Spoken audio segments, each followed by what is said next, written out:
the cuisine in Hanoi, I think the staple food would be bun, which is like a rice noodle.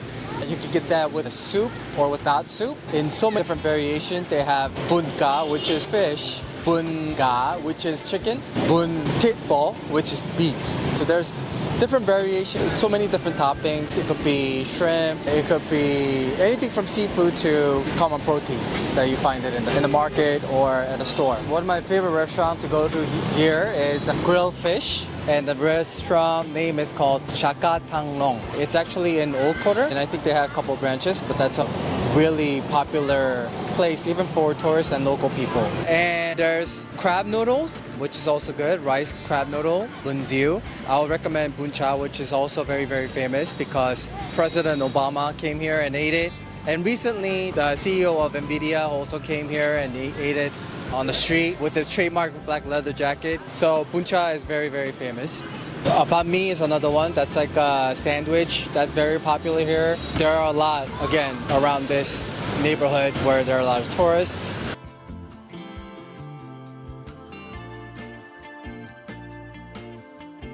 Hi, I'm Carmen. Today we're at TG Food eating a nice little brunch that they've set out for us. TG Food is a Korean restaurant that sources from a local farm around Vietnam. TG Food stands for Trees of Goodness, Thanks God, and Thanksgiving. A lot of these foods I'm not familiar with, but they taste great. They're super fresh. You can tell it's from a farm directly. So far everything's been really delicious. I would definitely recommend anyone to come and try this food. This is one of my absolute favorite dishes in Vietnam. It's called Bún Bò Nam Bo, and this restaurant in the Old Quarter is my absolute favorite place to eat it. In fact, it's the only place I eat it. They also have their own special sauce that is a little bit spicy, but not too spicy. So, first of all, you gotta start with getting your chopsticks. There's kind of a local way people like to prepare them. Sometimes they just take a napkin and clean them like this. But when you have these tiny little limes, they like to take them and use them to wash the chopsticks like this. So when you're ready to eat it, after you've cleaned your chopsticks, first of all, I like taking a little bit of their signature sauce, slightly spicy but not too bad. Drizzle that on the top like this. And then with this dish, what you really need to do is mix it up like this before you eat it, because there's some nice juice at the bottom that has a lot of flavor in it. And you really want to mix that up and get it on there.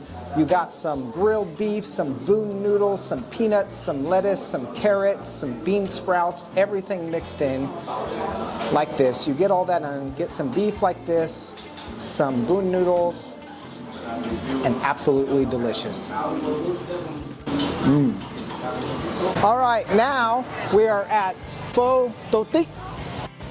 And this is a great street or alley to come down to get some local desserts. Let's go try some. Vietnamese dish that was introduced to me, and still one of my favorites a decade later. Okay. All right, here we have Sữa Chua meat. One of the first local desserts ever introduced to me, and still one of my favorites. So what you do is you take some of this ice and you put it in there, and then you just mix it all up and eat it. And I'm having sticky rice and ice cream. So yeah, you put it up, mix it up, and it almost becomes like a soup. And there's some like coconut milk at the bottom, so you got to mix it all nice and up. And then it'll get the flavor, and it'll start turning like a kind of a pink color. So coffee is super famous here, especially because of the geographic location.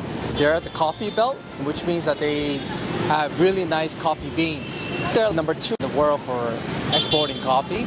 Even in this neighborhood, we're at Hoan Kiem, Sor Lakeside. Around here, there are so many cafes that you could just pop into and get traditional coffee here, which is egg coffee. My favorite would be coconut coffee. Coffee here is very, very common, and you can get it very easily, and they're very good quality. They're actually not that expensive. Mostly anything here, like when you purchase something, you'll notice it's not expensive compared to other places.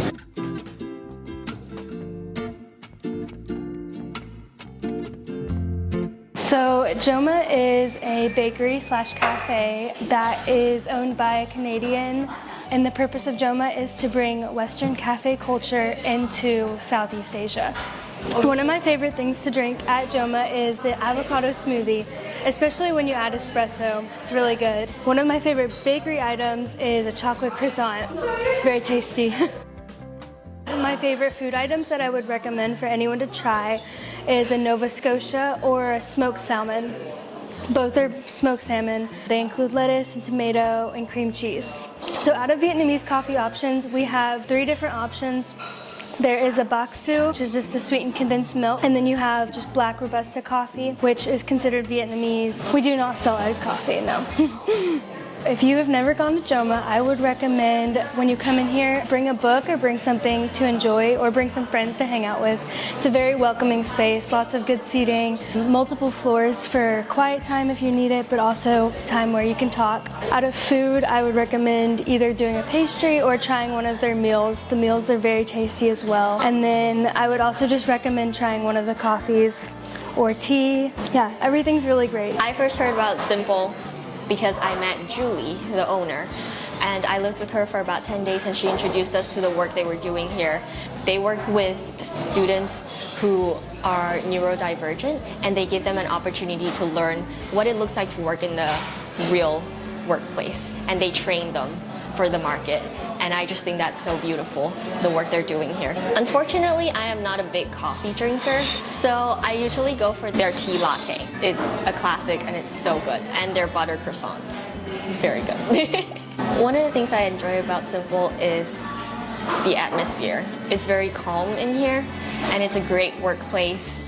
It's a nice place where I can come order some food, a cup of drink, and just sit and crank out whether it's my essays or work or anything. It's a really nice place to just sit and work. So a lot of grocery shops in Hanoi are very tight and cramped.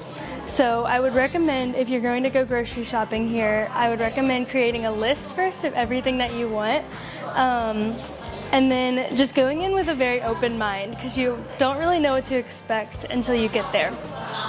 There are a lot of different grocery shops pretty much everywhere you go, like on every corner. There's Win Marts, there's Latte Mart. There are some bigger marts that are that include more like household items or like pots, pans, silverware. But on most streets you'll find just like really small grocery stores where you can just grab like some eggs or milk or bread if you need to get one of those quick things. But I would definitely keep an open mind when it comes to grocery shopping because it's very different than grocery shopping in the US. Are we filming? Maybe, I don't know.